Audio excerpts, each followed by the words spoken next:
د پښتو سټیج ډانسره او ټیک ټاکره منیبه شاه نامعلومو افرادو ډیره په بېدردۍ باندې قتل کړې ده. خامہ د پولیسو د وینا مطابق دا خبره کوي چې نامعلوم افراد چې کوم وو هغه دې له وارننګ ورکړی وو.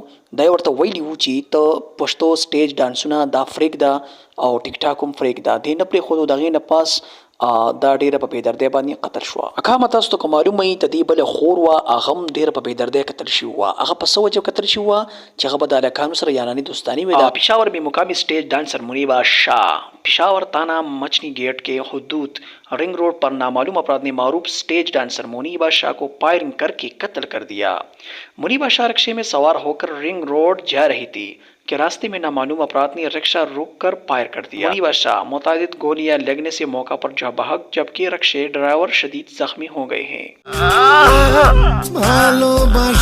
خامہ بس یار دعا ورته کوئ چې الله یې وبخي، ولې چې یو مسلمانه وه. که هر یو ګناه کړي خو الله به یې تپوس کوي. موږ له هېڅ داسې نه دي پکار چې موږ هغې رد بد وایو. ډېر کسان دي چې هغې رد بد وایي خو داسې نه دي پکار.